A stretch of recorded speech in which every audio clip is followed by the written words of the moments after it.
Even in the predominantly Latino border town of Mission, Texas, people had a hard time pronouncing Corporal Jose Espericueta's name. Instead, he was just known as Speedy. He was always the first one out there. So it wasn't a surprise Speedy was one of the first to arrive when Mission police were called to the scene this past June of a man pulling a gun on his own mother. Speedy was on the phone with his wife when the call came. I heard a radio call in the background. So he told me, babe, I gotta go. And I said, okay, babe, take care. Those were the last words the high school sweetheart shared. 15 minutes later, a friend told Bobby to race to the hospital. Speedy was shot in a foot chase with the suspect. And I cried my lungs out. I just didn't want to believe it. I did not want to believe it.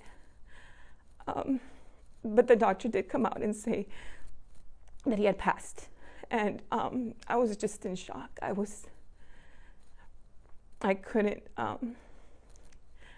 just couldn't deal with it at the time. I was in complete shock.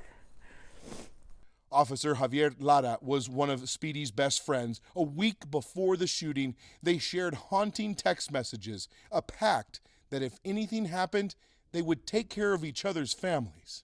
It's heartbreaking because it's something that you make as a promise, as a friend, as the best friends, and you're always gonna hold your word to it, but it just, now we're fulfilling it. Officer Lara and others have stepped up for their buddy Speedy, taking care of his wife and their two children, Brianna and Joaquin. They recruited dozens of officers to make sure Joaquin didn't walk into the first day of 7th grade alone, a moment so powerful that it left many officers in tears. They drove Brianna to college and helped her move into her dorm room. They filled the stands of a middle school stadium to cheer Joaquin on in his first football game, where he wore the number 50 in honor of his father's badge number, 350. And they named a street after him. I mean, it's literally a family in blue. They've been there with us through everything.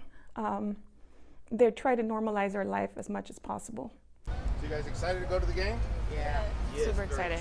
Speedy and his family were supposed to celebrate his birthday together at a recent Dallas Cowboys game.